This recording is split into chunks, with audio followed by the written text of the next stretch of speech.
Skyrim, 2011. That's when the game came out.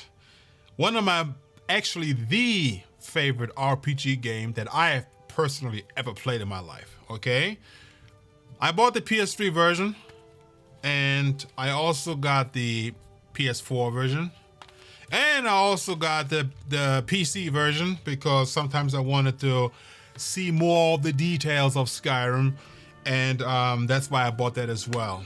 However, what personally made Skyrim so special, and what made it special for me, and that's what I want to talk about today, okay? So for me personally, I always loved RPG games. I don't know how I really got into the RPG game saga. I think it started out with when I was playing Gothic 1, Gothic 2, Gothic 3. That was back for the PC. That was back in the early 2000s when I played that, and I loved it. I loved the freedom. I loved everything about that game, you know, and I think that's what made me like being a big fan of RPG games in general. And in 2011 came along, and I discovered Skyrim the first time. I looked at honestly, I looked at the pictures in the back and said, hey, it looks pretty good. Let me give this a try, you know? So that's what I was thinking basically. And anyway, I bought the game and I started to play, and I still remember the first impression that I had about the game. And I'll be honest, the first impression that I had was kind of like, I don't really like this, because I think I had a little problem with the mechanics and the way he was, you know, how you basically, he's called the Dragonborn. And I was basically kind of like, it felt kind of weird, the control of the game, you know? And it kind of was a little turn off for me, but I'll be honest, that was only in the first part of the game. I think as I started getting along and progressing further into the game, I've really started to look for more and more forget about that, you know? More and more forget about that. And my experience with Skyrim was something like this. I personally believe, now that I've been playing over 500 hours of this game in the last couple of years, or like a decade already, I can with confidence say now that Skyrim is a perfect game, you know? And what I mean by that is simply that it is perfect in its imperfections, you know, because Skyrim has a lot of bugs in it, especially when it came out. There were so many things wrong with it. I remember when I was meeting those giants in Skyrim, and I was still like level 5 or something like that, and I started to fight them, and as soon as they swung that big baseball bat at me, I was flying like 500 feet in the air. That was a serious bug back then in Skyrim. I think they took that out by now, but back then, and I thought that was just, you know, it's funny. Honestly, I didn't even know anything about bugs. You know, it was kind of like, I thought it was like their supernatural strength. That's how they're so strong. When they're slimy, I just fly like so many feet up in the air, you know. But anyway, what I got to really love about Skyrim is the absolute freedom in this game, you know, the stillness, the quietness, the adventure. Like, you can do everything in this game, or you can just do nothing in the game. You can just sit back, sit at a lake, and do, you know, look at the water, walk through the forest, you know, and just embrace the wilderness, you know. The game doesn't rush you. The game doesn't push you in any direction where you should go. You are completely free to do whatever you want, you know? You will never miss anything in the game. Like, if you have a mission or something to do, the game is gonna wait for you until you're ready to go there and complete that mission, you know? One of the things that I really liked about Skyrim is that I was always distracted by certain things that I saw on the way to wherever I was trying to go, you know? You know, the game starts out in Riverwood, and then the next town over is Whiterun, or the major city is Whiterun. And one of your first missions is basically to go over to Whiterun and basically talk to the king in Whiterun, and basically tell him about that the dragons are coming back. And that's one of your first missions if you follow the main storyline. However, as I was doing that mission, I simply or quickly got distracted by other things. And all of a sudden I said, you know what? Let me go over there and check that out. And when I went over there, I got caught up in a whole different mission and totally forgot about the main mission out there, you know? And this is personally what I love about Skyrim, is just the freedom to do whatever you want, and you don't have to stick with one mission. You can go and do another mission if you want. You know, there's so many different ways that I started to discover about the game, okay? However, this was just the first aspect of the game. What I really like about Skyrim in a very deep way is when I started to realize all the little things in this game, you know, when it comes to like all the items, the mechanics, the level skills, the upgrades, anything that you can think of.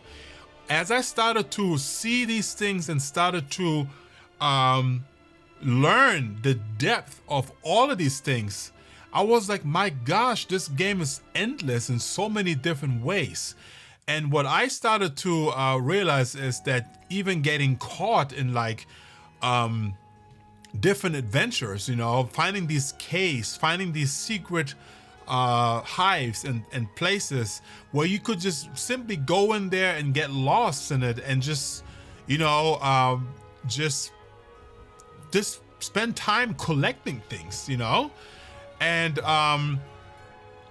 doing adventures on the side, whether they're big or small.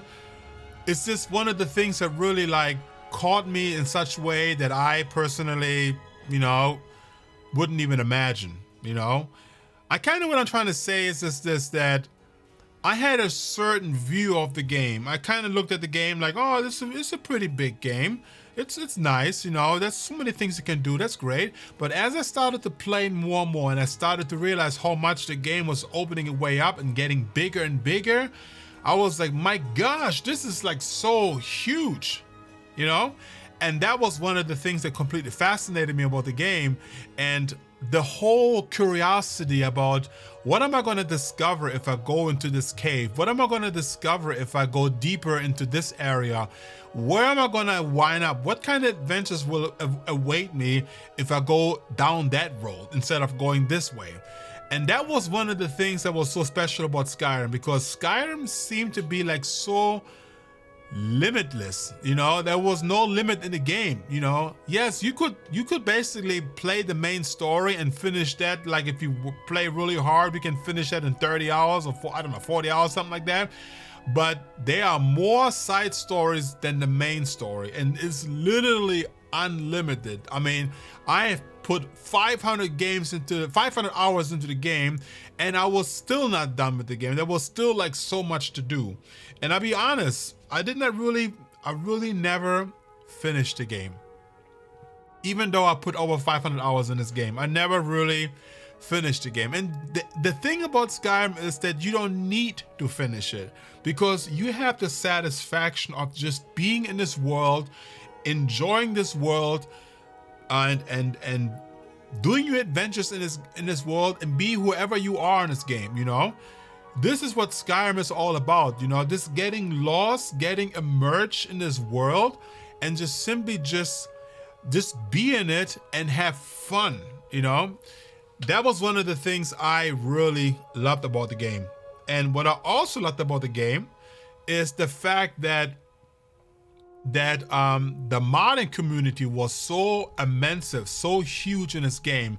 And that was one of the things I really appreciated from Bethesda, because they were allowing the modders to modify the game and to make it even better than it was when it came out. So when it came out, obviously it was a whole bunch of bugs in there. But when the modding community came in and they started to mod up the game, when it came out for the PlayStation 4, my gosh, there were so many cool things that you could do. They were modifying the graphics, the mechanics, even like the battle and like little details, all the way down to like finding like cheat codes and changing the colors and changing the weather and creating even new missions in the game, So many things were added into this, and you could literally modify the game any way you want, and you will have even a greater experience in this game than you had, playing just the original game. And like I said before, that was one of the things that I really liked about Skyrim.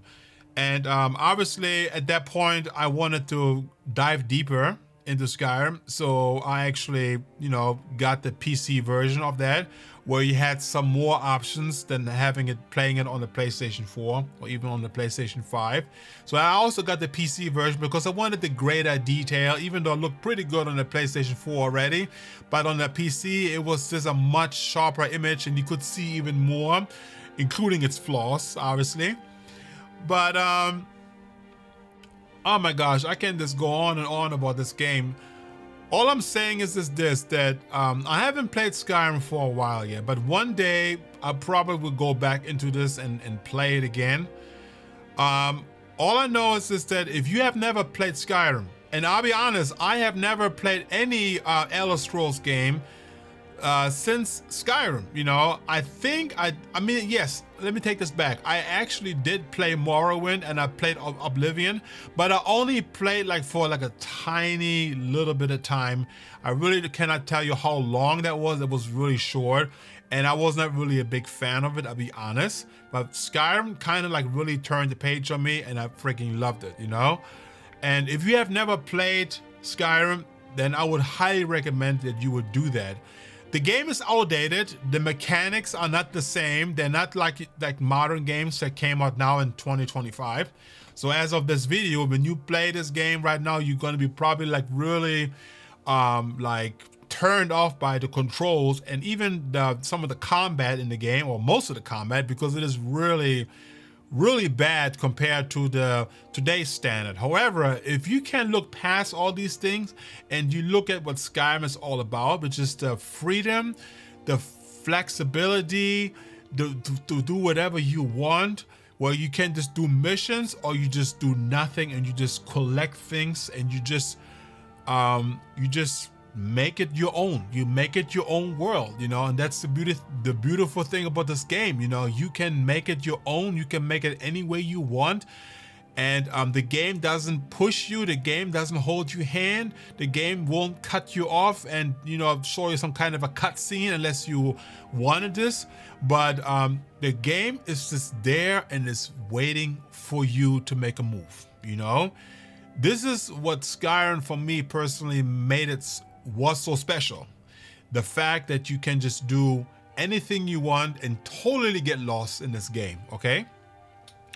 And I personally would say, guys, go ahead, try to play this game, give it a shot if you never played it.